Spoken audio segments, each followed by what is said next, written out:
بسم اللہ الرحمن الرحیم، السلام علیکم ورحمۃ اللہ وبرکاتہ۔ دس از پاکستان، آئی ایم سید عفان جاوید۔ موجودہ جو chief of the army staff ہیں جنرل حافظ عاصم منیر صاحب، جب انہوں نے اپنے عہدے کا چارج سنبھالا تھا تو جو باتیں جو اس ٹائم کے جو واقعات اور وہ ہو رہے تھے ان کے پیش نظر میں نے یہ کہا تھا کہ ان کو شاید کسی پاور نے نہیں بنایا chief of the army staff, ان کو اللہ نے بنایا ہے، اللہ نے اس عہدے پہ بھیجا ہے، اللہ نے یہ عہدہ ان کو دیا ہے، اور اس کی ریزن بھی شاید میری آبزرویشن اپنی ہے، اپنی رائے رکھنے میں، اپنی کوئی بات رکھنے میں، اپنا کوئی موقف اپنانے میں کوئی حرج نہیں ہے۔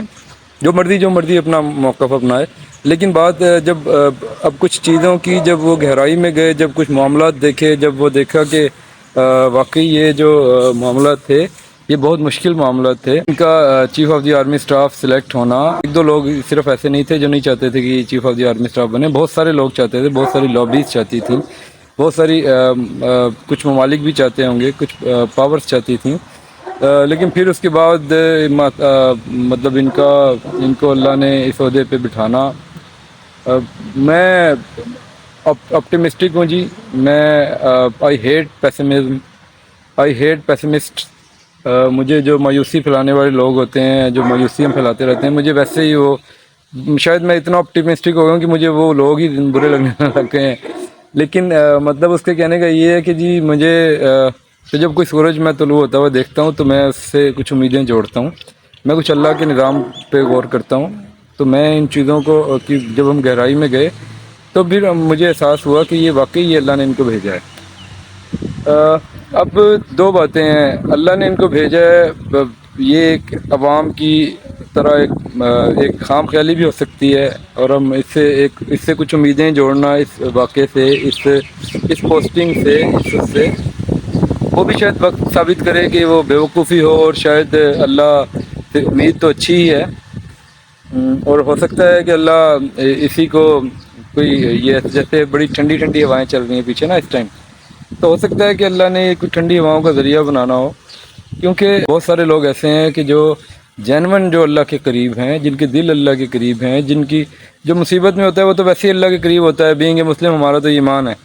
اور جو پریشان حال ہوتا ہے وہ بھی اللہ کے قریب ہوتا ہے، جو ٹوٹے جو زخمی دلوں والا ہوتا ہے وہ بھی اللہ کے قریب ہوتا ہے، جو غریب لوگ ہوتے ہیں وہ بھی اللہ کے قریب ہوتے ہیں، کہ ایک حدیث کا مفہوم ہے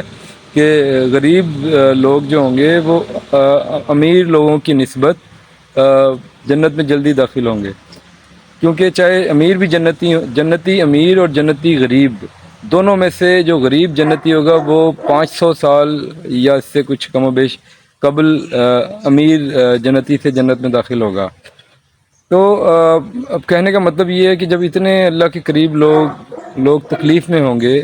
دکھ میں ہوں گے، درد میں ہوں گے، اذیت میں ہوں گے، کبھی کوئی مطلب جو یہ قوانین اور یہ جو بھی جو بااثر طبقات ہیں، جو حکومتی طبقات ہیں، جن کے پاس پاور ہے، جو طاقتور حلقے ہیں، ان میں سے کبھی کسی کو احساس ہے کہ ایک جو غریب لوگ ہیں ان کے جب بچے بھوکے ہوتے ہیں تو ان کے دل پہ کیا گزرتی ہے، اور پھر جب ان کے دل پہ کیا گزرتی ہے تو ان کے دل سے ہاں کیسی نکلتی ہے، اور جب وہ ہاں نکلتی ہے تو پھر وہ اللہ کی طرف جاتی کیسے ہے، اور پھر اللہ اس پہ رسپونڈ کیسا کرتا ہے۔ دیکھیں، میں ایک جگہ ایک حدیث قدسی کا مفہوم پڑھ رہا تھا کہ جب اللہ تعالیٰ کسی شخص کی طرف متوجہ ہوتا ہے، کسی انسان کی طرف متوجہ ہوتا ہے، اس سے محبت کرتا ہے، تو وہ اس کے معاملات میں سب سے پہلے اس کی جو آخرت ہے نا وہ سیدھی کرتا ہے، اور اس کے بعد پھر اس کی اخلاق اور یہ سب معاملات، اور اینڈ پہ اس کی مالی حالت بہتر کی جاتی ہے۔ تو اگر وہ کچھ طبقات، کچھ لوگ یہ سمجھ رہے ہیں کہ یہ اب یہ افسانوی باتیں ہو گئیں، جنت جہنم مطلب وہ اللہ کی پکڑ اور اللہ کی ناراضگی اور اللہ کی محبت، اور غریب اور پسماندہ اور مظلوم اور بے بس لوگوں کی اور ان کی آہ و پکار، اور ان کی بے بسی اور ان کی عاجزی، اور ان کی مطلب وہ ایک عجیب سی کیفیت ان کی، وہ یہ سمجھتے ہیں، اگر یہ ایک مخصوص طبقہ یہ سمجھتا ہے کہ وہ ضائع جاتا ہے تو بخدا اس کو ذرا دوبارہ سے غور کر لیں اس بات پہ، وہ ضائع کچھ نہیں جاتا، وہ اللہ کے بہت قریب ہوتے ہیں، تو وہ اللہ کے بہت قریب ہو کے سنتا ہے ان کی، تو اللہ کی پکڑ کو آپ یہ اس سے بچے ہوئے ہیں ابھی تک تو توبہ کر لیں، بچے رہیں اس سے. یہ ایسی